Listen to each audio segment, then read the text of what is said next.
کوئی بھی انسان استغفار پڑھتا ہے، اس کے بدلے میں اللہ تعالیٰ کیا فرماتا ہے؟ استغفار پڑھتے وقت اس انسان سے کوئی غلطی سرزد تو نہیں ہوئی؟ نبی کریم صلی اللہ علیہ وآلہ وسلم کا ارشاد گرامی ہے، قسم ہے اس پاک ذات اللہ رب العزت کی جس کے قبضے میں میری جان ہے، میں روزانہ 70 بار سے بھی زیادہ استغفار کی تسبیح پڑھتا ہوں اور توبہ کا طلبگار رہتا ہوں۔ بہت سے لوگوں کے منہ سے استغفار کی آوازیں سنتے ہیں۔ استغفار کا مطلب ہے یا اللہ رب العزت ہمیں بخش دے۔ بعض لوگوں کی یہ عادت بن چکی ہے، استغفار کی تسبیح پڑھنے سے آپ کی بخشش ہو جائے گی۔ جب استغفار آپ دل سے پڑھیں گے اس وقت اللہ رب العزت آپ کو بخشش عطا فرمائے گا۔ سرور کونین صلی اللہ علیہ وآلہ وسلم نے فرمایا، گناہوں پر شرمندہ ہونا توبہ کے زمرے میں آتا ہے۔ جب کوئی انسان سچے دل سے اللہ رب العزت سے توبہ کرتا ہے تو اللہ رب العزت 7ویں آسمان سے نیچے آ کر پہلے آسمان تک اس انسان کو خاص نگاہ سے دیکھتا ہے اور توبہ کرنے والے انسان کو کہتا ہے، میں تو کب کا تیری توبہ کا انتظار کر رہا تھا، لوٹ آؤ اپنے رب کی طرف، لوٹ آؤ اپنی مغفرت کے لیے۔ اور اللہ رب العزت فرماتا ہے، دوڑو انسان جنت کی طرف جس کے دروازے کی چوڑائی زمین اور آسمان کے برابر ہے۔ اپنے اللہ رب العزت سے ہمیشہ مغفرت کی طلب کیا کرو۔ جب کوئی انسان توبہ کر کے اللہ رب العزت کو پکارتا ہے تو اللہ رب العزت اس کو 70 بار جواب دیتا ہے، لبیک میرے بندے۔ ایک غیر مسلم انسان ہر وقت یا سنم کہتا رہتا تھا۔ ایک دن اس کی زبان پھسلی اور اس غیر مسلم انسان کے منہ سے نکلا، یا سمد، یہ اللہ رب العزت کا نام ہے اور اس کے معنی بے نیاز ہے۔ اور اللہ رب العزت نے اس کو 70,000 مرتبہ لبیک کہا۔ اے میرے انسان، میں حاضر ہوں، کیا چاہتا ہے؟ کیا مانگتا ہے مجھ سے؟ مانگ، میں تجھے عطا کروں گا۔ اللہ رب العزت سے فرشتوں نے عرض کیا، اے ہمارے پاک ذات والے رب، یہ آپ کو نہیں پکار رہا، یہ تو یا سنم پکار رہا ہے اور غلطی سے آپ کا نام اس کے منہ سے نکلا ہے۔ یہ تو ساری زندگی یا سنم کہتا رہا۔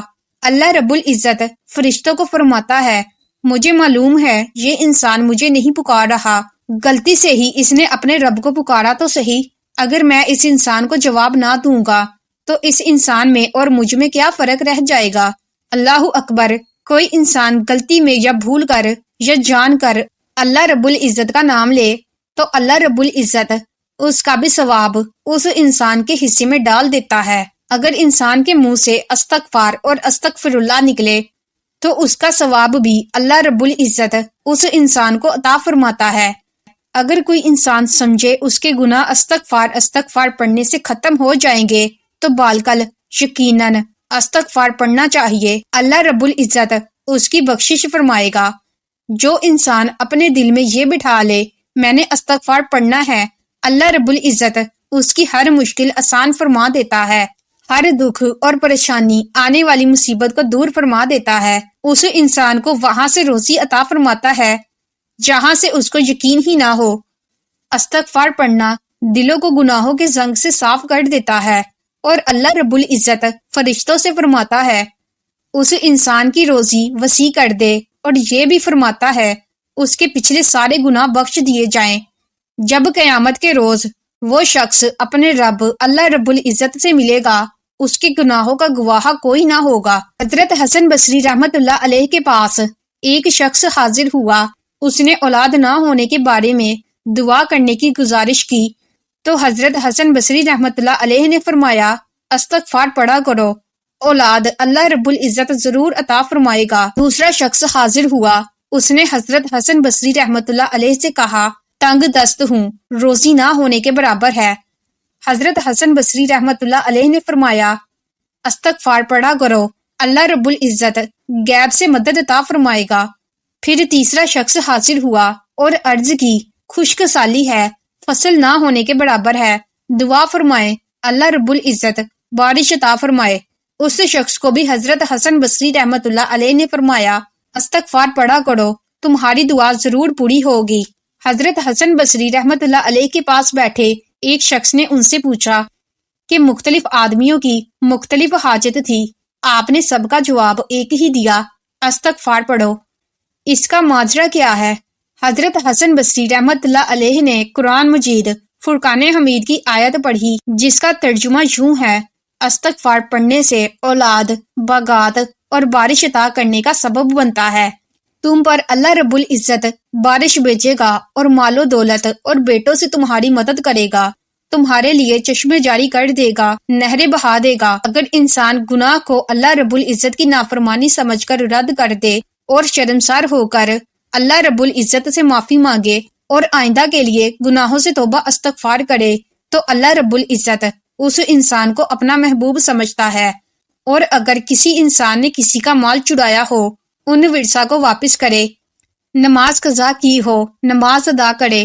کچھ لوگ بدنصیب شیطان کے بہکاوے میں آ کر توبہ استغفار کا سستی سے کام لیتے ہیں اور یہ نہیں سمجھتے توبہ کا موقع ملنا ہی بڑی سعادت کی بات ہے۔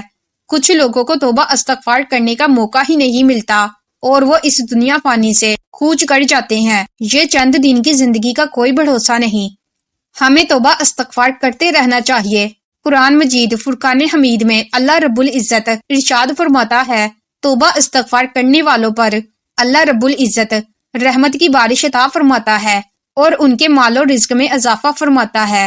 قرآن مجید فرقان حمید میں حضرت نوح علیہ السلام کا واقعہ موجود ہے۔ حضرت نوح علیہ السلام نے اپنی قوم کو اپنے گناہوں کی بخشش اور استغفار کی بار بار تلقین کی، اور بے شک وہ بخشنے والا ہے، آسمان سے بارش برسائے گا، تمہیں خوب مال اور اولاد میں ترقی دے گا، سرسبز باغ عطا فرمائے گا، پانی کی نہریں نکال دے گا۔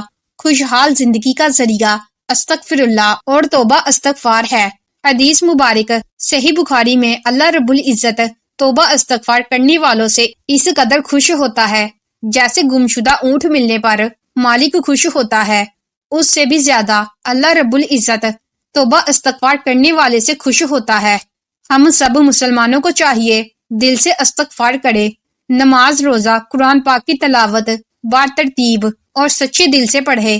نبی کریم صلی اللہ علیہ وآلہ وسلم نے ارشاد فرمایا، ہمیں اٹھتے بیٹھتے چلتے پھرتے اللہ رب العزت کا ذکر کرنا چاہیے اور توبہ استغفار کرنا چاہیے، اور جو لوگ اللہ رب العزت کا ذکر کرتے ہیں وہ مر کر بھی زندہ ہیں، اور جو لوگ اللہ رب العزت کا ذکر نہیں کرتے وہ زندہ ہو کر بھی مر گئے بلکہ مردار ہو گئے۔ ہمارا منہ ہر وقت اللہ رب العزت کے ذکر سے آشکار اور میٹھا ہونا چاہیے، کیونکہ شیطان ہر وقت انسان پر حملہ آور ہوتا ہے۔